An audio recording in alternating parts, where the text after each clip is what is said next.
Bonjour les gars, on filme toujours bien sûr de la Fondation Afrique à venir. Dans la continuité de la vidéo que vous avez vue paraître soit hier, soit les journées d'avant, je suis toujours en présence du docteur Moubeke de Philémon. On va couvrir un thème ici très intéressant qui est l'apport de l'Afrique à l'humanité. C'est une vidéo que vous devez faire voir à chacun de vos enfants, les nièces, même les enfants des voisins. Prenez le temps de faire voir cette vidéo. C'est une vidéo qui sera assez courte, mais qui va apprendre des choses qu'on n'apprend pas à l'école. Et connaissant le système africain avec la pression française, c'est les choses qu'on ne va pas apprendre à l'école minimum durant les 50 prochaines années. Donc c'est à nous de faire ce travail-là. Bonjour Philémon, je vais tourner la caméra. Bonjour Madame Bida. Oui, comment vas-tu aujourd'hui? Je vais très bien, et vous? Très bien. D'accord. Alors, on va couvrir le thème comme on s'est dit, hein, le thème de l'apport de l'Afrique à l'humanité carrément. Exact. Et je vais te laisser faire la présentation. Ok, je vous prie. Vous approchez. Nous allons parler de ce que l'Afrique a apporté à la civilisation universelle. Nous allons commencer par les mathématiques. Les mathématiques avec la naissance de la géométrie. Nous sommes là dans la grotte de Blombos, 77 000 avant Jésus-Christ. Avant cette date, on n'a pas de signe de géométrie connu dans le monde. C'est la preuve que la géométrie est née en Afrique. 77 000 avant Jésus-Christ, on a retrouvé cette pierre dans la grotte de Blombos. L'arithmétique, avec l'os d'Ishango, 22 000 ans avant Jésus-Christ. Tu veux me dire qu'il y a de cela 75 000 ans, 22 000 ans, l'Africain faisait déjà l'arithmétique? Bien sûr, je suis en train de vous dire l'Africain posait déjà les opérations de base, c'est-à-dire la multiplication, la soustraction, la division, etc. Wow. Puisque je vous ai dit, l'homme vit en Afrique depuis 300 000 ans. Donc 22 000 ans en réalité, c'est hier, sur 300 000 ans d'histoire. Wow. Ok. Nous continuons avec la période des empires. Le plus grand savant de tous les temps, Imhotep, le père de la médecine moderne. Il a fait la médecine pratiquement en 2700 avant Jésus-Christ. Il a écrit un traité de médecine. Hippocrate va étudier son traité en moins 500 avant Jésus-Christ à Alexandrie. Donc Imhotep a précédé Hippocrate dans la médecine de 2200 ans. Il est considéré comme le père de la médecine en Afrique. Donc en Afrique, ce n'est pas Hippocrate le père de la médecine, c'est Imhotep. Ok. Et Imhotep va faire de lui un dieu, il va l'appeler tantôt Esculape, tantôt Asclépios. Lorsqu'on prête le serment d'Hippocrate, on prête au nom d'Imhotep, en réalité d'Asclépios ou d'Esculape. Imhotep, celui qui va aussi façonner les principes de base de l'architecture moderne que nous retrouvons dans ce bâtiment, la pyramide à degrés de Saqqara. Ah, j'ai été attends, je vais prendre ça, c'est intéressant ça. Ok. Oui, c'est dans ce bâtiment qu'on retrouve pour la première fois ce qu'on appelle en mathématiques les constances universelles. Le pi, le mètre, le décamètre, le nombre d'or, la coudée royale. Il va former d'autres architectes, notamment Sémuno, qui va construire le tout premier bâtiment en étage connu de l'humanité, le temple d'Hatshepsut. De même que Sémuno formera d'autres architectes, notamment Emuno, qui va construire la première pyramide de Gizeh. C'est Sémuno qui a fait le temple d'Hatshepsut. Oui, ah, wow. C'est l'architecte du temple d'Hatshepsut. Ah, je ne savais pas ça. Voilà. Et vous voyez que c'est un Africain. Voilà. Et c'est le tout premier bâtiment en étage connu de l'humanité. Nous sommes 1500 ans avant Jésus-Christ. Et nous sommes dans la vallée ce palais-là, c'est magnifique. Voilà, c'est Muno. Ici, nous avons le théorème dit de Pythagore et de Thalès. Mais ce théorème existait... Attends, théorème de Pythagore en Afrique, je vois papyrus mathématique égyptien Rind. Oui, à l'école aujourd'hui, on les enseigne sous le vocable de théorème de Pythagore et de Thalès. Mais nous avons ici la preuve formelle que ce théorème existait 1000 ans, 1500 ans avant l'arrivée de Pythagore et de Thalès en Égypte. C'est les théorèmes qui ont été conçus dans la construction des pyramides en réalité.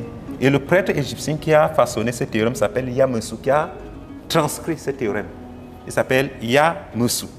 Donc, attends, tu veux dire que le théorème de Pythagore n'est pas le théorème de Pythagore, mais c'est un théorème égyptien qui existait 1500 ans avant la naissance de Pythagore et de Thalès. Ça, c'est une copie du papyrus de Ring. L'original se trouve au British Museum en Angleterre. Ils peuvent aller vérifier. Ok. Ici, nous avons la bibliothèque, mais partons de l'écriture. Le système d'écriture, l'écriture moderne est née en Égypte.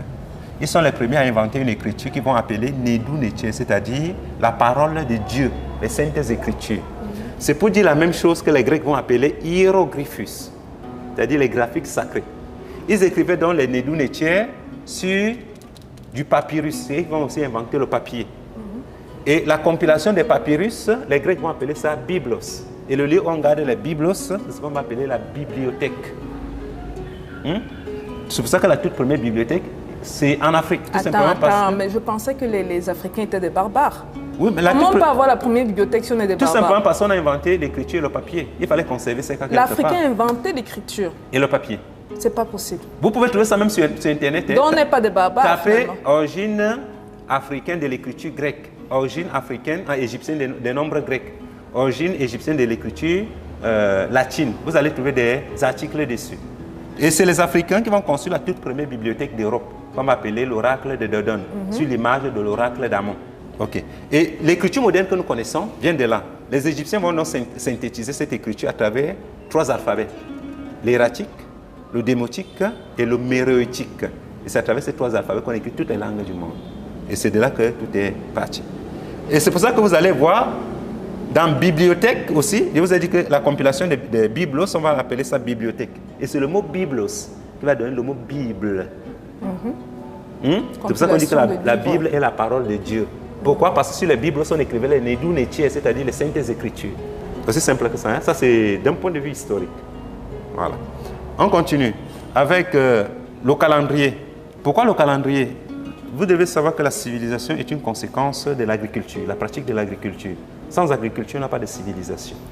Bon, ceux qui veulent avoir plus d'informations par rapport à ça, allez voir la vidéo qui est parue avant celle-ci. Il est vraiment entré dans les détails par rapport à ça. Vous allez vous dire que mais ça sort de comment ça l'agriculture est l'origine de la civilisation. Mais tu peux résumer rapidement pour ceux qui peuvent... En fait, lorsque l'homme naît, il vit de transhumance, de la chasse, de la cueillette. Il n'est pas fixé sur un territoire donné. Il commence à se fixer à partir du moment où il commence à pratiquer l'agriculture.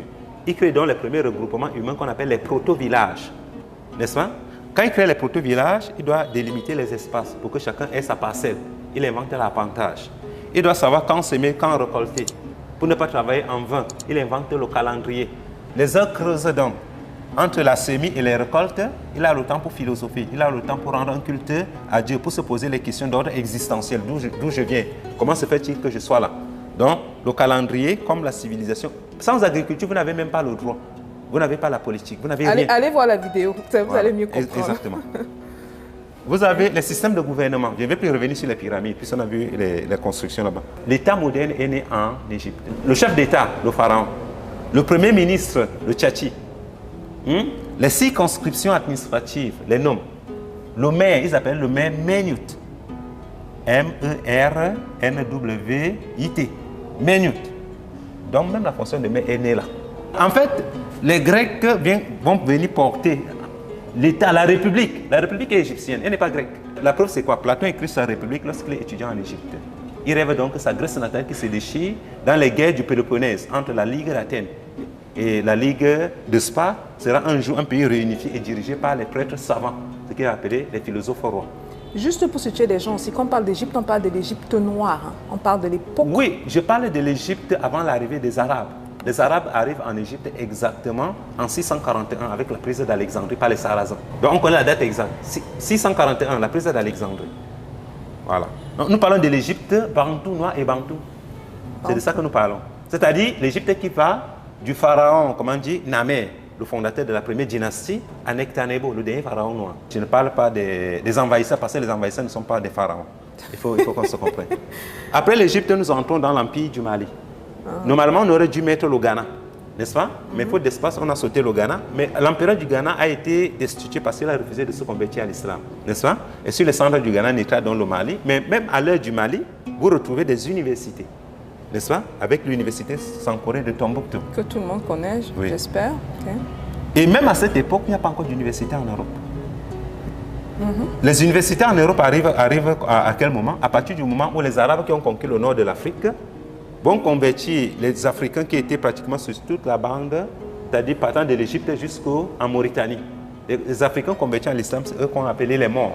C'est les morts qui vont donc prendre l'Espagne, le Portugal, le sud de la France et le sud de l'Italie, avec la prise de Kunduz. Et ceux qui vont introduire donc la science de la navigation en Europe, les arts, comment on dit, l'écriture et tout ce que vous connaissez. Parce que l'Église avait plongé l'Europe dans le Moyen-Âge à travers ce qu'on appelle en théorie de connaissance la scolastique. Ok. Ici, vous avez donc les papyrus de Tombouctou, n'est-ce pas, qui sont écrits en... Ce sont des langues africaines, mais écrites en écriture arabe. C'est un peu comme on peut écrire le Douala avec l'alphabet français. Et pour clôturer cette période, nous avons la figure de Cheikh Anta Diop, le père de la Renaissance africaine. Donc ça, c'est le précédent égyptien que le concept des miracles grecs cache. Ça, c'est le précédent égypto-nubien, alors le précédent africain que Ernest Renan a enterré avec le concept des miracles grecs.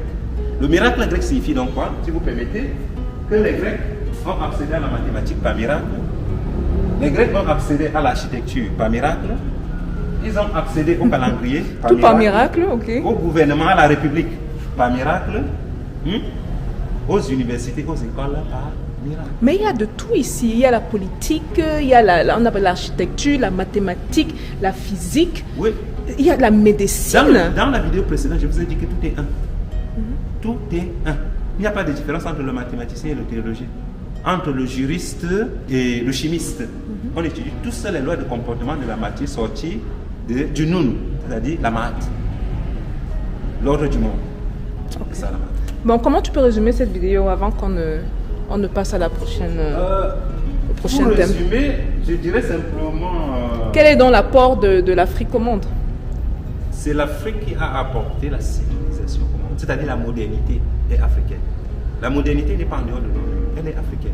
Et cette modernité, vous pouvez même la retrouver dans vos propres langues, c'est-à-dire chacun dans sa langue, en quelque sorte. Donc on parle du retour aux sources, on ne parle pas du retour vers l'Égypte. C'est-à-dire chacun doit retourner vers sa culture, sa langue, essayer de comprendre les éléments qui sont demeurés sous forme de folklore. Quel est l'objet?